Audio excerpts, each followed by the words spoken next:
Noite. Boa noite. Ex-gerente da Petrobras que sucedeu a Pedro Barusco é preso pela Lava Jato. Roberto Gonçalves é acusado de receber 5 milhões de reais em propina no contrato do Complexo Petroquímico do Rio de Janeiro. Procurador-Geral da República, Rodrigo Janot, entrega ao Congresso o projeto alternativo sobre abuso de autoridade. Ele critica o texto que já está no Senado, de autoria de Renan Calheiros, do PMDB, investigado pela Operação Lava Jato. O presidente do Senado, Eunício Oliveira, do PMDB, defende que Temer vete o projeto de terceirização aprovado pela Câmara. Ele acha que é antigo, de 98, e precisa ser corrigido pelo projeto que está no Senado. Hong Kong retoma a compra de carne brasileira, mas mantém veto a frigoríficos investigados. Autoridades, trabalhadores e produtores calculam um prejuízo de 5 bilhões de reais causado pela Operação Carne Fraca. Hoje tem seleção brasileira enfrentando a do Paraguai, no Itaquerão. O time de Tite pode ser o primeiro a carimbar o passaporte para a Copa do Mundo do ano que vem, na Rússia.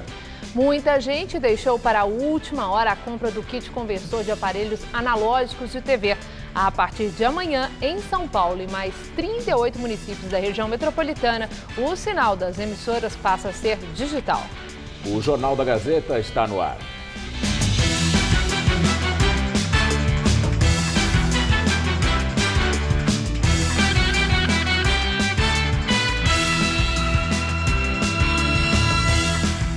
Uma auditoria do Tribunal de Contas do município em unidades básicas de saúde de São Paulo apontou excesso de faltas e fragilidade no controle da presença dos médicos. O principal problema verificado foi a ausência do ponto eletrônico de frequência. A fiscalização do TCM foi realizada no final da gestão do ex-prefeito Fernando Haddad. Os técnicos do TCM fizeram a auditoria em 20 unidades básicas de saúde administradas por 4 organizações sociais contratadas pela Prefeitura e outras geridas diretamente pela Secretaria de Saúde. A fiscalização ocorreu no fim do ano passado, ainda na gestão do ex-prefeito Fernando Haddad, do PT.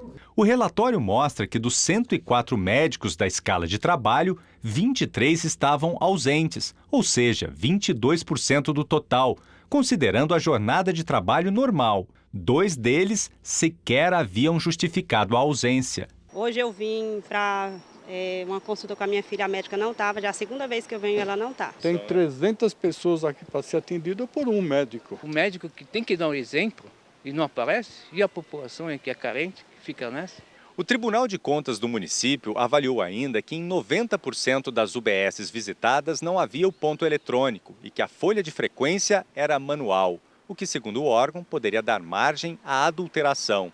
Um sistema que mostra a fragilidade do controle de frequência dos médicos na unidade.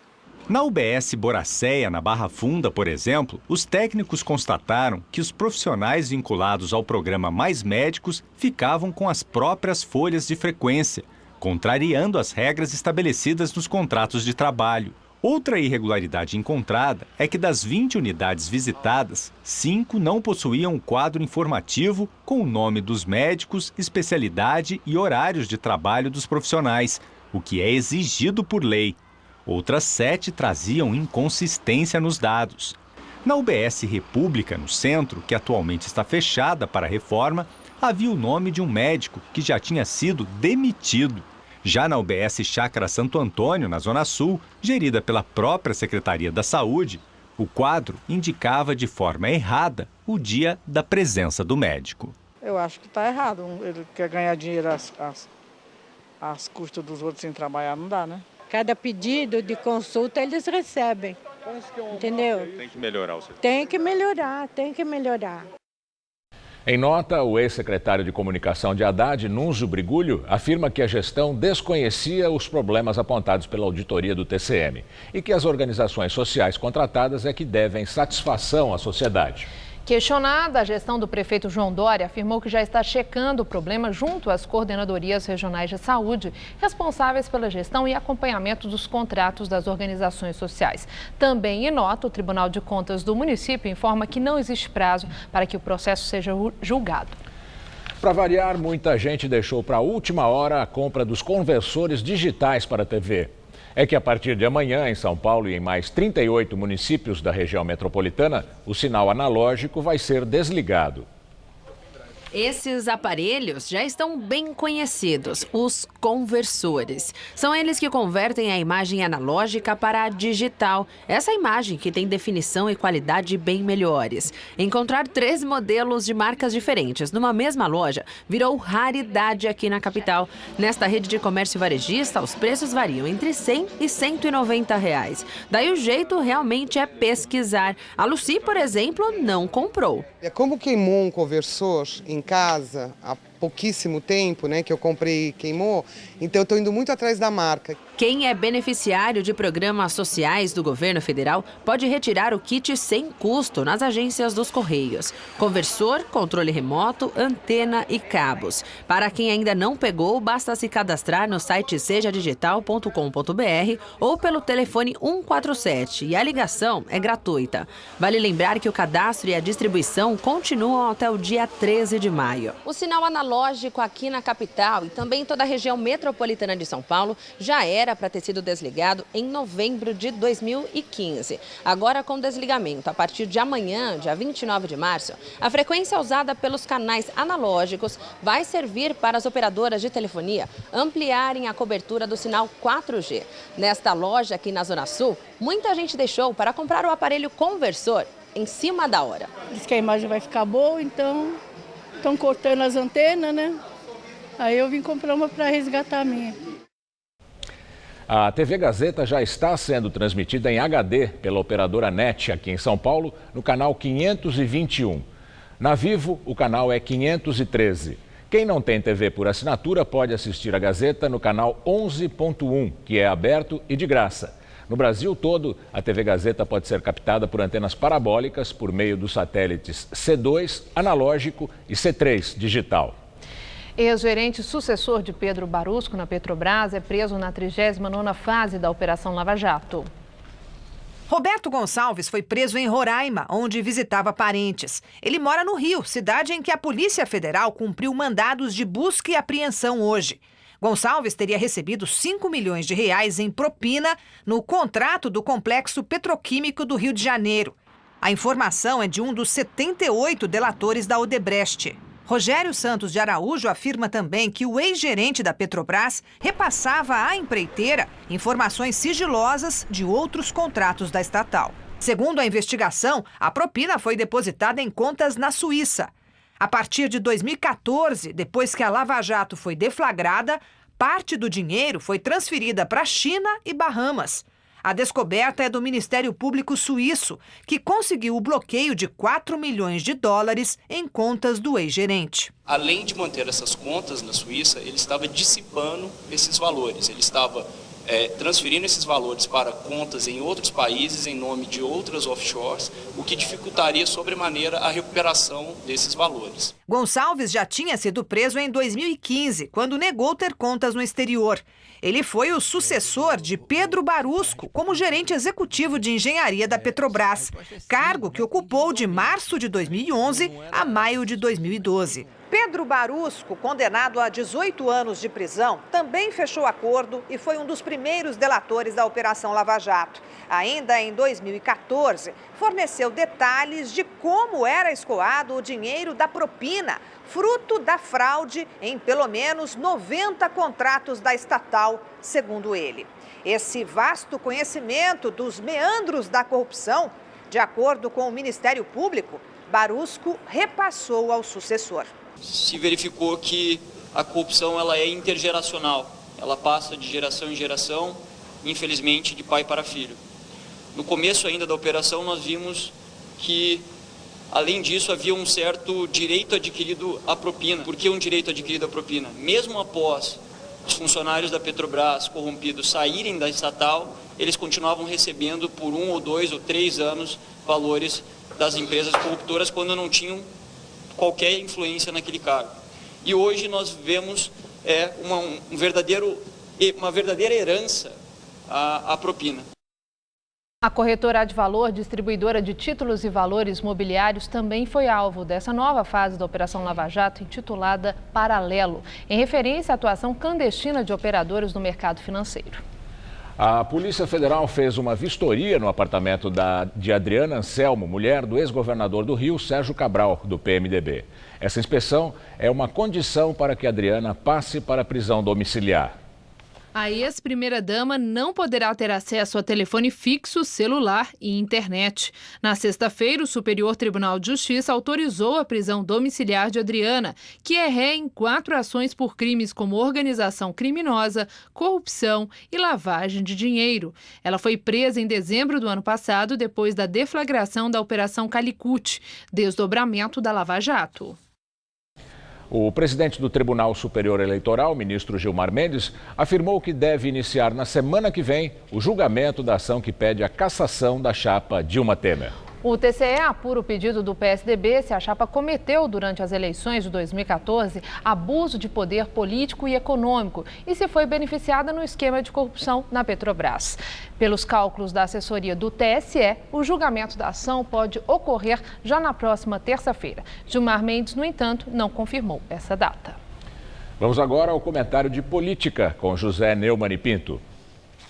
Bom, foi marcado para a semana que vem o julgamento da chapa Dilma Temer, mas já está sob várias sombras. A primeira é a seguinte: o PSDB é o partido que moveu a ação contra a chapa Dilma Temer, que venceu a reeleição dos dois em 2014, acusando a chapa de abuso econômico e político. A acusação tem provas acachapantes.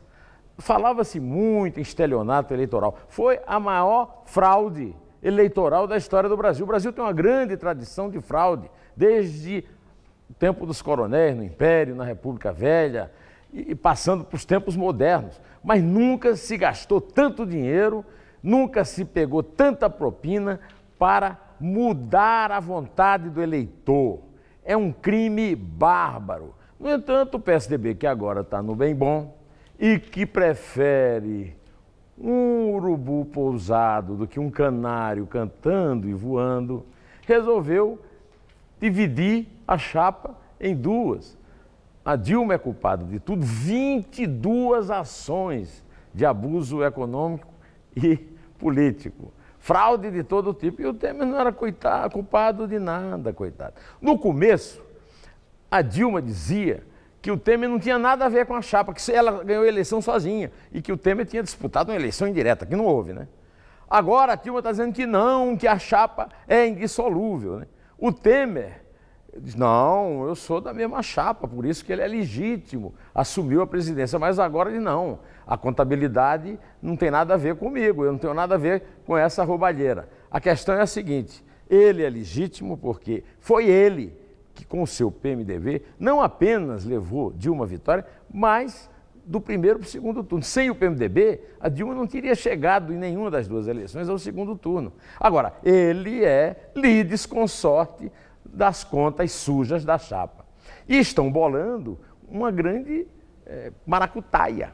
É o seguinte: tira os poderes políticos de Dilma, que é a titular da chapa, e ela perde até o direito de ser merendeira de escola, que foi garantido naquele fatiamento da Constituição pelos sócios Renan Calheiros e Ricardo Lewandowski. E o nosso querido Michel Temer mantém os seus direitos, concorre a uma eleição indireta no Congresso e ganha. Quer dizer, lá no Brasil oficial, tem golpes brancos no bolso do colete para todos os gêneros, golpes brancos e também golpes baixos na democracia. Definitivamente, o Brasil está ficando lamentável, muito lamentável. Bem, eu volto quinta-feira, direto ao assunto, espero você aí, em té.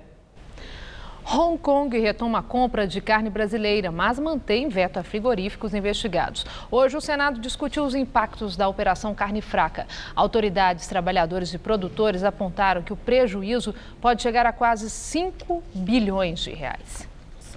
A audiência pública aconteceu na Comissão de Direitos Humanos. O presidente do Sindicato dos Policiais Federais do Distrito Federal, Flávio Werneck Meneghelli, admitiu erros na divulgação da Operação Carne Fraca. O que houve ali foi uma falta de tato, um erro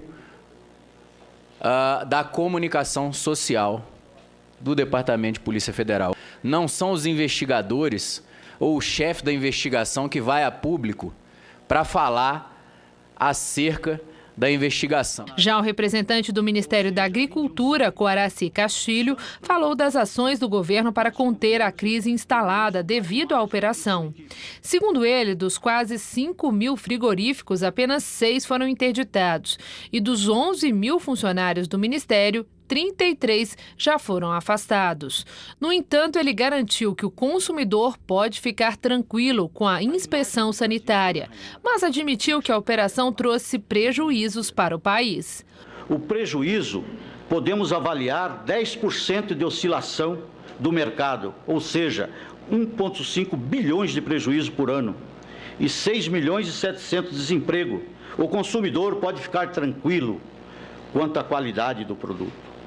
De acordo com dados do governo, o Brasil é o maior exportador de carnes do mundo. No ano passado, o país vendeu 1 milhão de toneladas de carne bovina. O faturamento foi de 14 bilhões de dólares. Devido à Operação Carne Fraca, cerca de 30 países adotaram algum tipo de restrição à carne brasileira. Hoje, o governo anunciou que Hong Kong retomou a compra de carne brasileira, mas manteve o veto aos frigoríficos investigados. O país foi o segundo maior comprador de carnes do Brasil em 2016. Pela manhã, o ministro Blário Maggi se reuniu em Brasília com o comissário para a Saúde e Segurança Alimentar da União Europeia, Vytenis Andriukaitis. As consequências da imagem do Brasil, das mercadorias brasileiras, elas permanecem nas mentes das pessoas. Portanto, agora vem um outro trabalho muito mais forte, que é de reconquistar a confiança do sistema brasileiro. O governo terá que se manifestar, estar presente em muitos desses países, a iniciativa privada também, de poder mostrar claramente de que a confiança e os produtos brasileiros são de boa qualidade. Para o comissário, as denúncias de corrupção investigadas pela Operação Carne Fraca são inaceitáveis. Segundo ele, isso pode comprometer a saúde das pessoas aqui ou na Europa. As câmeras Super 8, as primeiras filmadoras portáteis da história, fizeram sucesso no mundo todo.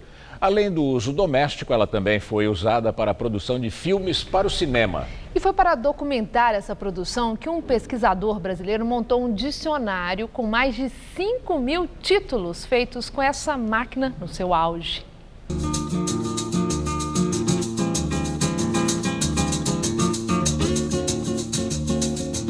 Pequena e fácil de usar, as câmeras Super 8 eram o celular dos anos 70 e 80. Elas foram lançadas nos Estados Unidos pela Kodak para o uso doméstico e viraram febre no Brasil.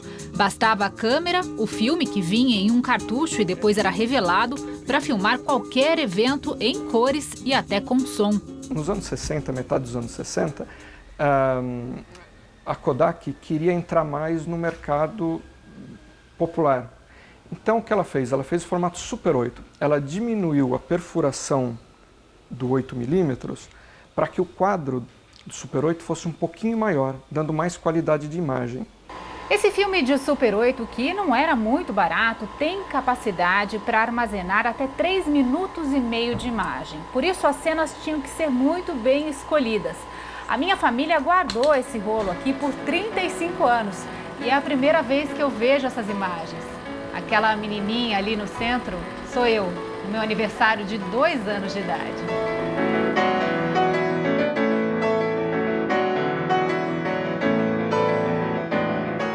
Com a chegada do VHS, as Super 8 caíram em desuso e muita gente que tinha filmes em casa ficou sem ter como assistir, já que é preciso um projetor ou uma moviola como esta. Daniel é um apaixonado pela Super 8. Ele tem uma produtora que faz a conversão do material. A Itália Foto atende cerca de 30 a 40 clientes por mês que trazem filmes de família com muitas recordações. São filmagens feitas em casa, viagem, casamento, todo gênero de recordação familiares que trazem para nós, que nós conseguimos restaurar e passar para DVD ou para uma mídia mais moderna. Mas a importância da Super 8 vai além. O pesquisador de cinema Antônio Leão da Silva Neto acaba de lançar um dicionário do cinema Super 8 no Brasil. Isso mesmo, cinema.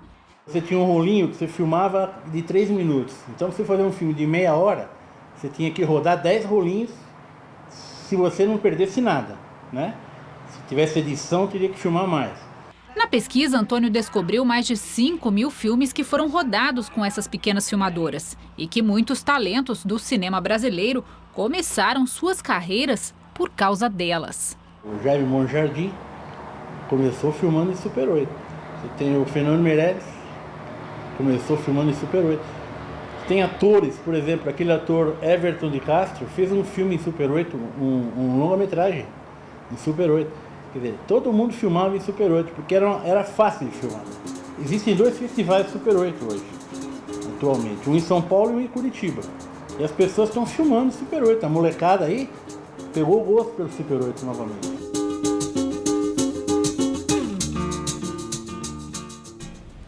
Em evento no Palácio do Planalto, o presidente Michel Temer defende a imprensa livre. A declaração foi dada na cerimônia de sanção da lei que muda as regras para a concessão de rádio e TV. A nova legislação estabelece prazos e simplifica procedimentos para a renovação de concessões. Segundo o governo, o objetivo é desburocratizar o processo e evitar a interrupção do serviço público de radiodifusão. Ao defender a imprensa livre, Temer fez um apelo. Embora esteja comemorando este momento, que é um momento de reforço da imprensa livre, de reforço da comunicação, eu estou fazendo um apelo. O apelo para que a realidade dos fatos seja convenientemente divulgada. E, especialmente, quando erros ou equívocos se verificarem, que esses equívocos sejam denunciados. Porque a crítica, muitas vezes, na democracia, ela faz com que o governante tome um rumo adequado. De manhã, Temer se reuniu com o presidente da Câmara, Rodrigo Maia, do DEM, e com deputados de outros partidos da base governista. Segundo o jornal O Globo, Temer cobrou responsabilidade dos aliados com as reformas previdenciária e trabalhista que estão tramitando no Congresso. E ainda nesta edição, Maria Lídia Flandoli entrevista o professor Wagner Balera sobre a reforma da Previdência. O Procurador-Geral da República, Rodrigo Janot, entregou ao Congresso um projeto alternativo sobre abuso de autoridade. Entre os pontos do projeto entregue por Janot está a não criminalização de divergências de interpretação de uma lei ou fato. No texto, que já está em tramitação no Senado, a defesa pode processar um juiz de primeira instância que condenar o seu cliente caso a segunda instância o absolva. Já o texto entregue pelo procurador não tem essa parte. O projeto atualmente no Senado é de autoria de Renan Calheiros, do PMDB, investigado pela Operação Lava Jato. Nós, do serviço público, que trabalhamos de forma responsável, acho que nenhum de nós tem medo de uma lei de abuso de autoridade. Janot disse que também conversou com o presidente do Senado, Eunício Oliveira, do PMDB, sobre as 10 medidas anticorrupção. O conjunto de propostas foi alterado durante votação na Câmara dos Deputados e deve ser encaminhado ao Senado nos próximos dias. Delegados da Polícia Federal dizem que a mudança foi feita pelos deputados como uma retaliação à Operação Lava Jato. É chegada a hora também da matéria voltar a ser discutida e que possamos caminhar nas propostas feitas por essa iniciativa popular. Direto de Brasília, Josias de Souza fala sobre a tramitação desse projeto de abuso de autoridade no Congresso. Acomodados pela Lava Jato no fundo do poço, os congressistas decidiram cavar um pouco mais o buraco em que se encontram. Pela segunda vez, o Congresso atribuiu prioridade máxima à aprovação de um projeto sobre abuso de autoridades. A proposta visa imprensar juízes, procuradores e delegados. O projeto é de autoria de Renan Calheiros, investigado em 9 inquéritos da Lava Jato. No momento, tramita numa comissão presidida por Edson Lobão, freguês da Lava Jato. Integram essa comissão 10 senadores encrencados na Lava Jato. O Brasil já dispõe de uma lei para coibir abusos de autoridade. Essa lei talvez precise de reformas, mas os reformadores atuais são inconfiáveis. Produziram-se em Brasília nesta terça-feira cenas inusitadas. O Procurador-Geral da República, Rodrigo Janot, foi ao Congresso para negociar melhorias na redação do projeto do réu Renan Calheiros. Janot reuniu-se com o presidente da Câmara, Rodrigo Maia, o Botafogo das planilhas da Odebrecht. Esteve também com o presidente do Senado, Eunício Oliveira, chamado de índio nas planilhas do Departamento de Propinas da Odebrecht. A presença de Rodrigo Janot em reuniões desse tipo mostra que os congressistas delatados, investigados, denunciados e réus atingiram o ponto máximo da eficiência. Eles mesmos aprovam as leis, eles mesmos violam as leis e eles mesmos criam novas leis para inibir a ação daqueles que tentam fazer valer a máxima, segundo a qual as leis valem para todos, sobretudo para aqueles que não têm a menor autoridade para reclamar de abuso de autoridade. Boa noite. O ciclone Debby atinge a Austrália com ventos de mais de 260 km por hora. Considerado um dos mais potentes dos últimos anos, o ciclone alcançou a categoria 4, só um grau abaixo do nível mais perigoso. Mas, segundo os meteorologistas, deve perder força nas próximas horas. 20 mil pessoas ficaram sem energia elétrica. Por precaução, mais de 30 mil pessoas foram retiradas de diversas cidades no nordeste do país. A região é muito popular entre os turistas estrangeiros, porque fica próxima à Grande Barreira de Coral, uma das principais atrações turísticas do país. Por aqui, mal terminou o verão e o paulistano já sente a temperatura mais baixa do outono. Pois é, tem feito frio de manhã e à noite aqui em São Paulo e tudo indica que as temperaturas nas madrugadas vão cair ainda mais nos próximos dias. A Mariana Armentano tem os detalhes da previsão.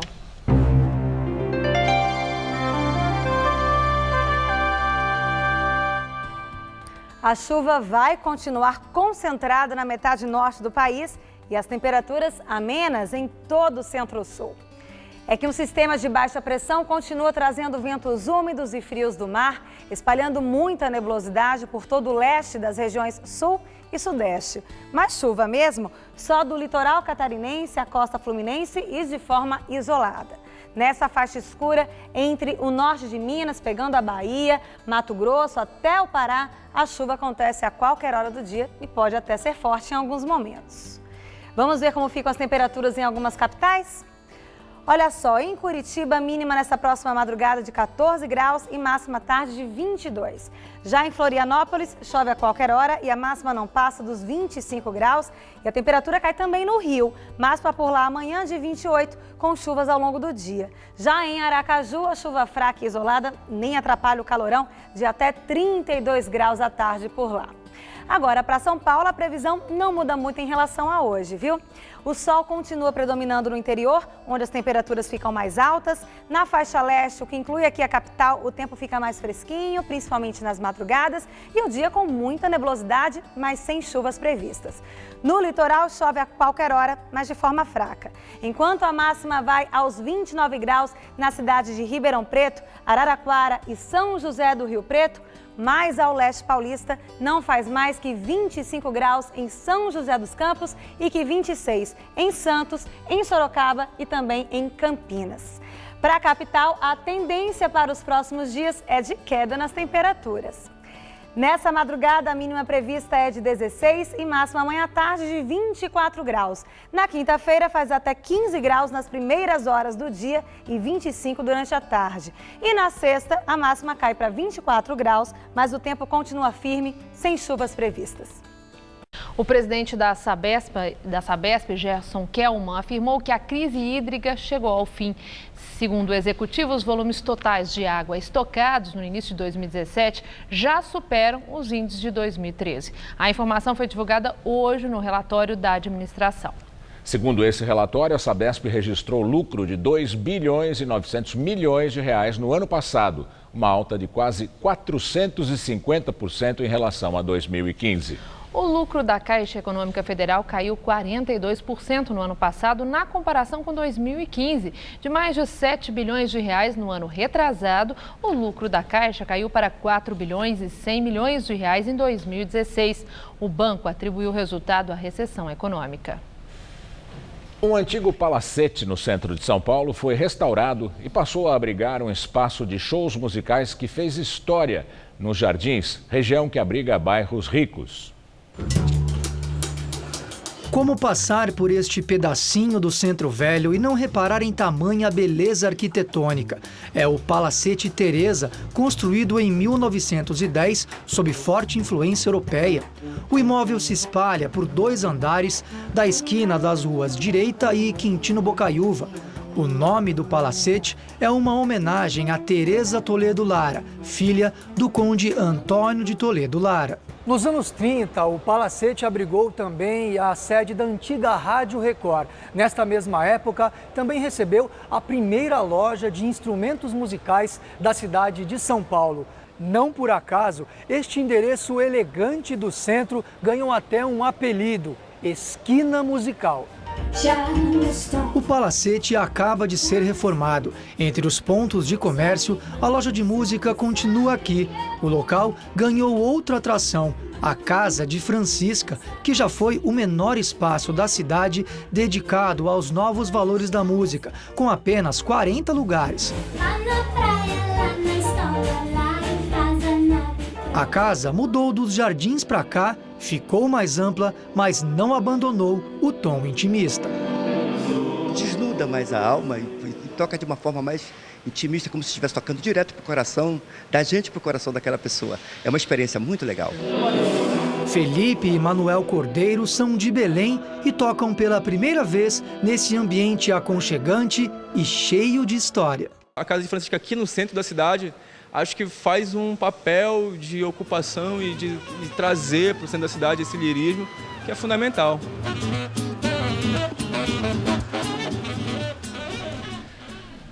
O presidente da Bolívia, Evo Morales, anuncia viagem de urgência a Cuba para retirar um tumor da laringe.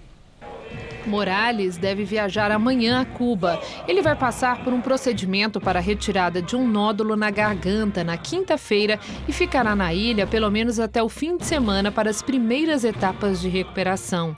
Ainda não há previsão do retorno dele à Bolívia. Segundo o escritório da presidência, o tumor de Morales, descoberto no começo do mês, é benigno, mas causa rouquidão, o que tem afastado o presidente de compromissos oficiais desde o início do ano. O presidente americano Donald Trump assina o decreto revogando políticas climáticas da era Obama. O principal alvo das novas ordens de Trump é o Plano de Energia Limpa assinado por Obama. Ele exigia que os estados diminuíssem as emissões de carbono e gases poluentes, algo necessário para que o país pudesse cumprir seus compromissos com o Acordo Climático Global. Na cerimônia, Trump disse que esse é o fim da guerra contra o carvão e afirmou que as políticas de Obama dificultavam a criação de empregos e atrapalhavam a economia do país. Grupos ambientalistas já afirmaram que as novas diretrizes ambientais de Trump são uma ameaça à saúde, à segurança e à prosperidade do povo americano e que irão combatê-las nos tribunais. O parlamento da Escócia aprovou um novo referendo sobre a independência do Reino Unido. Com a aprovação, a primeira-ministra escocesa Nicola Sturgeon poderá pedir permissão ao parlamento britânico para seguir com os preparativos para a consulta popular, prevista para o fim de 2018 ou 2019. O governo britânico declarou que não vai se pronunciar sobre a consulta. No último referendo sobre a independência escocesa em 2014, a permanência no Reino Unido venceu com 55% dos votos. Mas, segundo o governo do país, o Brexit mudou a relação de poder entre os dois países e a população deve se pronunciar sobre a separação antes do desligamento do Reino Unido do bloco europeu, o que pode levar até 2 anos. Terrorista venezuelano conhecido como Chacal é condenado mais uma vez à prisão perpétua pela Justiça da França. A condenação é a pena máxima prevista pela lei francesa e foi pedida pela promotoria na investigação do atentado contra uma galeria comercial de Paris. O ataque deixou 2 mortos e 34 feridos e aconteceu em 1974. Apesar de assumir ter matado 1.500 pessoas com sua organização terrorista e ser responsável direto por 80 dessas mortes, Chacal nega qualquer envolvimento no atentado à capital francesa. A defesa já afirmou que vai recorrer do veredito. Vamos agora ao comentário de política internacional com João Batista Natali. Então, o terrorista venezuelano Carlos o Chacal foi condenado hoje, pela terceira vez na França, à prisão perpétua. Dessa vez por um atentado que ele cometeu há 42 anos, como vocês viram. Foi em Paris e ele conseguiu matar 2 pessoas. Essa condenação é importante porque ela nos lembra um tipo de terrorismo que, felizmente, não existe mais. Nos anos 70, o terrorismo não era praticado por grupos radicais islâmicos. Existiam naquela época 2 tipos de grupos clandestinos envolvidos em atentados. De um lado, os palestinos, como Al-Fatah, que hoje guardaram as armas da gaveta e optaram pela ação política, para atingir os objetivos que eram, obviamente, contra Israel. Até os palestinos do Hamas mudaram recentemente de ideia. Em lugar de atacar civis em Israel, o grupo sunita que controla a faixa de Gaza se afastou do radicalismo armado e quer virar um grupo pacífico, como a Irmandade Muçulmana do Egito. A segunda forma de terrorismo há 40 anos era praticada por grupos de extrema esquerda. Na Europa, havia a Ação Direta na França, o Baader-Meinhof na Alemanha ou as Brigadas Vermelhas na Itália. Essa gente era vista com uma certa condescendência pela esquerda mundial. Dizia-se que eles defendiam uma boa causa, mas usavam métodos equivocados para chegar perto do socialismo. Esses pequenos grupos clandestinos foram desmantelados pela polícia e pelo judiciário. E hoje a esquerda radical faz militância à luz do dia, pede voto nas eleições, sem máscaras e encobrindo o rosto. Mas não podemos ser tolerantes, nem quando falamos do passado, quando falamos daquilo que já passou para a história. Terrorismo é terrorismo. Carlos, o Chacal, é hoje um senhor de 67 anos e ele mesmo se define como um revolucionário profissional. Antes de ser preso em 94, ele deu uma entrevista em que disse ter matado pessoalmente 80 pessoas. Sangue nas mãos de um terrorista não sai com tempo e nem com água e sabão. Carlos o Chacal vai morrer na prisão pelo sangue que derramou. É assim que o mundo gira. Boa noite. O presidente do Senado, Eunício Oliveira, do PMDB, defendeu hoje que o presidente Michel Temer vete o projeto de terceirização aprovado na Câmara dos Deputados na semana passada. Segundo o presidente do Senado, o projeto aprovado na Câmara dos Deputados na última quarta-feira é de 98 e precisa ser atualizado. Os reparos, segundo o PMDBista, viriam do projeto do Senado, que quer mudanças no texto discutido e aprovado na Câmara.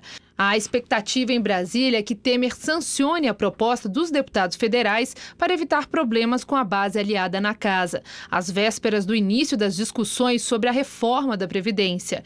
Eunício disse que mesmo se o presidente da República sancionar o projeto dos deputados, a proposta dos senadores continuará percorrendo os trâmites normais na casa.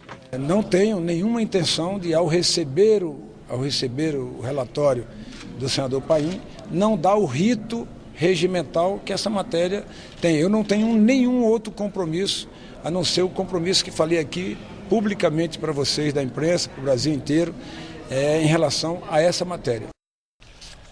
A dívida pública federal fechou fevereiro em 3 trilhões e 100 bilhões de reais, alta de 2,66% em relação a janeiro.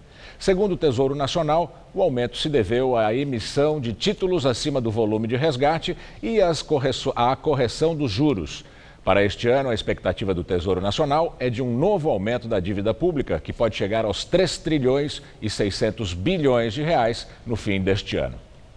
E agora as notícias de esporte com Estela Gontijo e Celso Cardoso. Depois do esporte, Maria Lídia entrevista ao vivo o professor Wagner Balera, diretor dos cursos de pós-graduação de Direito Previdenciário da PUC de São Paulo. Hoje tem seleção brasileira em campo e os comandados do técnico Tite podem ser os primeiros a carimbarem o passaporte para a Copa do Mundo do ano que vem na Rússia. Só felicidade? Pois é, Estela, uma vitória contra o Paraguai hoje na Arena Corinthians praticamente classifica a seleção brasileira com 4 rodadas de antecedência para o Mundial da Rússia. Apesar de não ser um bicho-papão, o Paraguai pode surpreender como aconteceu na Copa América de 2015, quando a seleção de Dunga foi eliminada da competição por eles. O repórter Osmar Garrafa traz as últimas informações sobre a partida de logo mais. Logo mais às 21h45 aqui na Arena Itaquera, a seleção brasileira volta a campo pelas eliminatórias da Copa contra a seleção do Paraguai. O Brasil está praticamente classificado, não matematicamente, mas muito perto de uma vaga para o Mundial da Rússia. A seleção do Paraguai precisa de uma vitória para ainda sonhar com uma vaga na repescagem. A seleção brasileira traz uma única novidade para o compromisso dessa noite. O Fagner está confirmado na lateral direita no lugar do Daniel Alves. O jogador está suspenso e fica de fora. No ataque, Firmino, que não participou da atividade de ontem, está confirmado. Ele tinha uma infecção na garganta, mas nada que comprometesse o seu desempenho e por isso Tite o confirmou ao lado de Neymar no ataque da seleção brasileira. Por falar em Neymar, ele quebrou o silêncio depois de 244 dias sem conversar com a imprensa. Ontem concedeu entrevista coletiva, falou de sua maturidade e novamente de estar aceitando a condição de capitão da seleção brasileira. Foi uma decisão que eu tive após a Olimpíadas, por tudo que houve, por tudo que se falaram, por tudo que aconteceu. E eu senti que não era o momento de eu exercer essa posição, que era de capitão. Acho que é por ele que vale qualquer esforço, qualquer meta. Ele merece a taxa de capitão. Ele é um líder técnico e um garoto num processo de amadurecimento que tem uma série de pressões, por vezes, desumanas. Neymar está bem. Está bem. Antes da gente falar da seleção, só atualizar os resultados. A Argentina perdeu da Bolívia por 2-0. A Colômbia está ganhando no Equador por 2-0, 30 do segundo tempo. E o Chile vai goleando a Venezuela por 3-0. Agora, falando de seleção brasileira, é impressionante, né? O momento da seleção é muito bom, né? Existe um otimismo muito grande, mas a rivalidade com o Paraguai também é grande, né? Mas até aí, né, Estela? Nós falávamos que ia ser difícil contra a Argentina, o Brasil meteu 3-0. Ia ser difícil contra o Uruguai, o Brasil venceu por 4-1. Venceu Colômbia, venceu o Equador em Quito. Quer dizer, o Tite é o grande nome dessa seleção. Ele conseguiu fazer com que o Neymar, por exemplo, amadurecesse. Antes era Neymar e mais 10. Toda a responsabilidade sobre o garoto. Agora é uma equipe, né? É um conjunto. Assim como ele fez no Corinthians, ele está conseguindo fazer na seleção brasileira. Por isso os resultados estão aparecendo, para mim até de maneira surpreendente. Não imaginava resultados tão bons, tão rapidamente. 7 jogos, 7 vitórias e o Brasil é favorito para conquistar a 8ª vitória seguida hoje. Arrisca algum placar? 3-1, se eu fosse jogar num bolão. Então vamos esperar amanhã, o Gamberini te cobra, hein? Claro. Agora vamos falar de uma outra história relacionada ao futebol. Popular entre jovens e crianças dos anos 70 e 80, o futebol de botão resiste ao tempo e virou até esporte profissional praticado em vários estados do Brasil.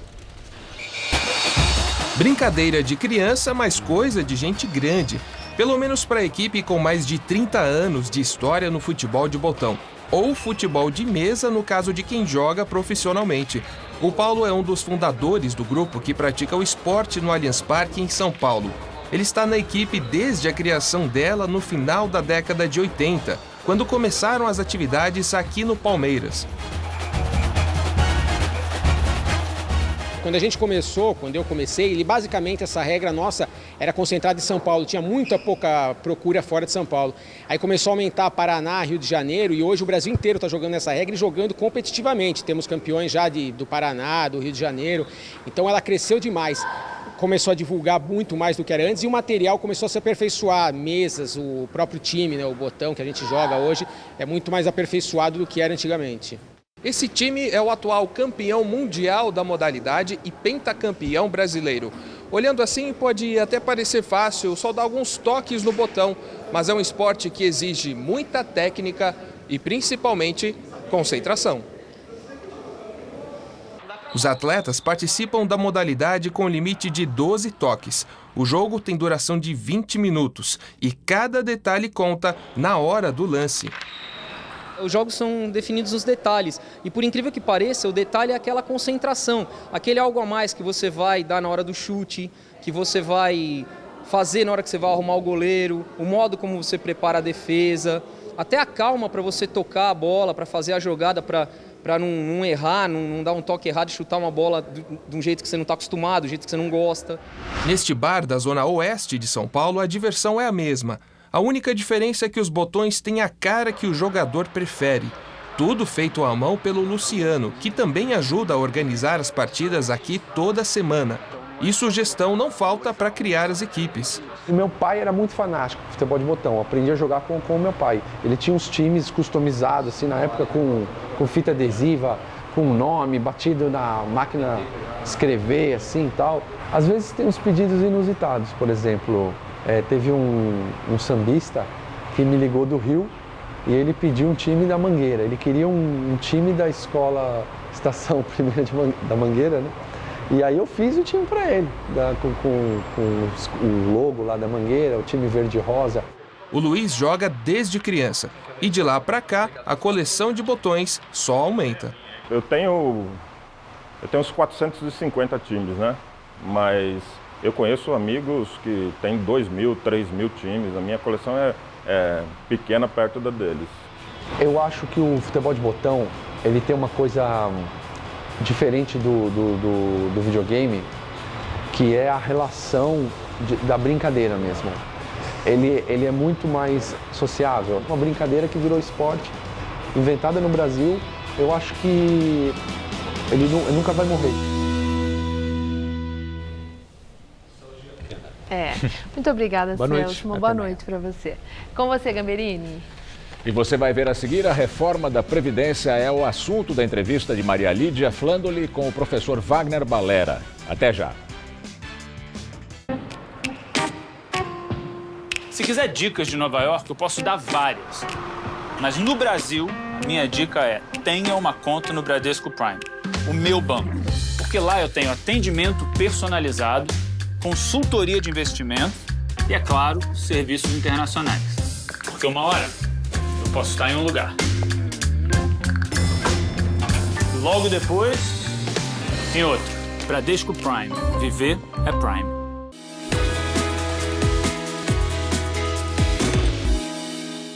Eu não tenho dúvidas de que quando você estuda, você se aprofunda, você cria novos debates, isso agrega muito no seu dia a dia. Você começa a simular problemas em sala de aula e isso faz toda a diferença. A gente nunca sabe o que vai acontecer no futuro, então quanto mais preparado a gente estiver, melhor. Eu escolhi a Casper Libero pela tradição, pela localização, a Avenida Paulista facilita muito, então eu acho que a Casper tem um nome no mercado, tem uma credibilidade, professores de excelente nível e isso te agrega tanto que é uma satisfação incrível pra gente. Por isso, eu sou Casper. Somos todos Casper. Quem veste a nossa camisa tem opinião forte. O futebol tá muito chato, muita frescura, muito nhenhenhé. O grande problema do futebol brasileiro chama-se gestão. Tem fair play. Tá com febre, Tá com febre? E o mais importante, tem torcida. Muito obrigada por nos receber aí na sua casa. Faça parte da nossa torcida. Assista ao Gazeta Esportiva, de segunda a sexta, 6 da tarde.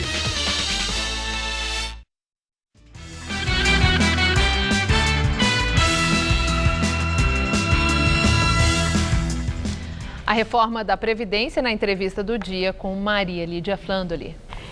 Entrevista o Wagner Balera, professor e diretor dos cursos de pós-graduação de Direito Previdenciário da PUC de São Paulo.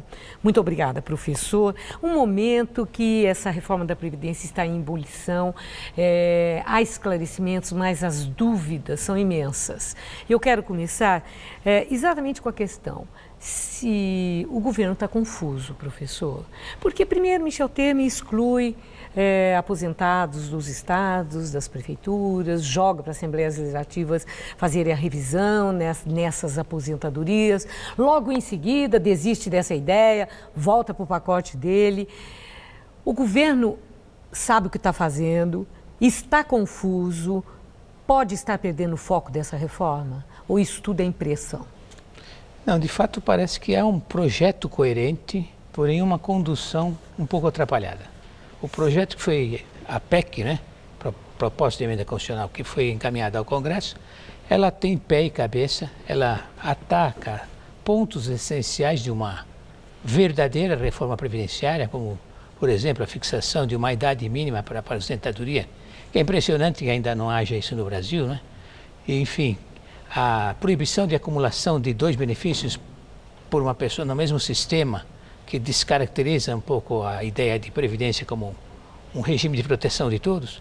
Então, a PEC é importante, é coerente, mas está faltando talvez uma espécie de articulação de adesão, porque naturalmente é um amplo espectro de pessoas que serão atingidas, todos serão atingidos, porque não vão propriamente perder direitos, mas vão acomodar os seus direitos à nova realidade do mercado. Agora, o senhor tocou na idade mínima e esse parece ser assim, um ponto mesmo que gera maior polêmica. A instituição da idade mínima de 65 anos para todos, homens e mulheres. Isso reduz desigualdade ou acentua desigualdade num país complexo como o nosso? Não é possível fazer uma reforma específica para cada grupo de pessoas. É preciso que haja realmente uma nivelação. Não sei se exatamente essa idade é a ideal, porque aí é uma discussão mais política do que técnica. O que nós podemos ter certeza é o seguinte: se não houver a fixação de uma idade mínima de aposentadoria, não houve reforma. Então é um ponto sem o qual não se pode falar em reforma. Quer dizer, isso é cláusula pétrea? Isso seria uma cláusula pétrea da reforma. Certo. Agora, tem uma outra coisa, eu vejo muito, as lideranças sindicais estão falando bastante, e a tônica é que, primeiro, não há o déficit apregoado pelo governo para justificar a reforma. Afirma-se que uma das saídas seria que a proibição de desvio dos recursos da Previdência e da assistência social a qualquer pretexto, considerando inclusive como pedalada fiscal e crime de responsabilidade. Aí acabaria essa coisa do déficit. Isso faz sentido? Olha, de fato está havendo um desvio desde 1994. Esse desvio foi mudando de nome, mas sempre autorizado por emenda constitucional. Sim. Não é propriamente uma pedalada, porque está autorizado por emenda constitucional. A última emenda constitucional permitiu um desvio de 30% da arrecadação. Quer dizer, decidido no Congresso. Decidido no Congresso por não emenda, é pelo presidente. Não, por emenda constitucional. Que é a chamada DRU, Desvinculação das Receitas da União. Quanto isso vai significar no ano 2017? 118 bilhões. Vão ser desviados do sistema de seguridade social 118 bilhões. Dir-se-á, bom, então se você não tivesse esse desvio, acabaria o problema? Não. O problema é maior do que o desvio. O desvio agrava o problema, mas ele não significa simplesmente... Não soluciona. Não soluciona. Outra questão que é apresentada como, assim, de forma recorrente é que a reforma, ela se destina a mudar benefícios, carências, quer dizer, atinge os contribuintes da Previdência Social e deixa de fora, protegendo aqueles que já são beneficiados, que são as pessoas que têm desonerações, as entidades, as instituições, os devedores, os sonegadores. Faria diferença se esse setor, esse grupo, fosse o atacado e não o cidadão comum nos benefícios pagos antecipadamente? Então, nós temos que pensar que nesse momento é preciso que toda a sociedade participe. Então, ninguém pode ficar de fora. Não podemos dizer, olha, agora os bombeiros não podem entrar porque que não é o que vai acontecer, é o que tudo indica. Todos terão que participar de alguma forma. Então, os sonegadores têm que parar de sonegar e se estão sonegando tem que ser exigido compulsoriamente os débitos. Tem que acabar com a desoneração, que agrava também o déficit. Então, toda a sociedade deve cooperar para a verdadeira reforma. Sim. Agora, mas, de qualquer forma, já há a exclusão de alguns grupos. Os militares estão fora, aí professores, oficiais, policiais, civis. Faz sentido em relação a isso que o senhor acaba de dizer? Essas exceções se justificam? Nenhuma exceção se justifica, porque o sistema tem que ser geral para todos nós e ele começa, sim, a partir da primeira reforma de 98. Já foram 3 emendas constitucionais, 98, 2003 e 2007. Essa é a 4ª reforma. O espírito, digamos assim, das reformas foi a redução das diferenças entre os regimes. Só que isso está sendo tolhido pelas várias pressões, armadilhas que se colocam no bojo do projeto.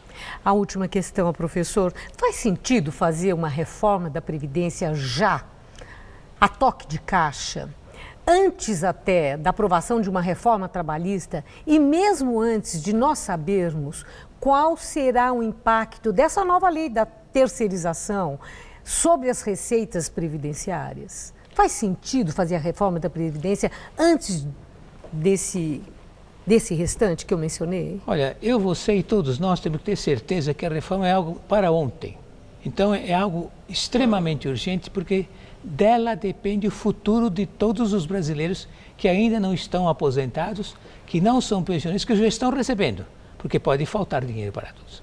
Então é verdade que é um conjunto de reformas que se imbricam, mas essa, de fato, seria uma grande prioridade. Já, nesse momento, mesmo antes da trabalhista e de sabermos o efeito da terceirização sobre receita previdenciária. Porque são implicações que existirão de uma forma ou de outra, mesmo com o atual cenário. Professor, agradeço muito sua entrevista, muito obrigada por seus esclarecimentos. Uma boa noite. Boa noite. Gamberini. O Jornal da Gazeta termina aqui. Essas foram nossas principais notícias. Ex-gerente da Petrobras, que sucedeu a Pedro Marusco, é preso pela Lava Jato. Roberto Gonçalves é acusado de receber 5 milhões de reais de propina no contrato do Complexo Petroquímico do Rio de Janeiro. Procurador-Geral da República, Rodrigo Janot, entrega ao Congresso o projeto alternativo sobre abuso de autoridade. Ele critica o texto, que já está no Senado, de autoria de Renan Calheiros, do PMDB, investigado pela Operação Lava Jato. O presidente do Senado, Eunício Oliveira, do PMDB, defende que Temer vete o projeto de terceirização aprovado na Câmara. Ele acha que ele é muito antigo, de 98, e precisa ser corrigido pelo que está no Senado. Hong Kong retoma a compra de carne brasileira, mas mantém veto a frigoríficos investigados.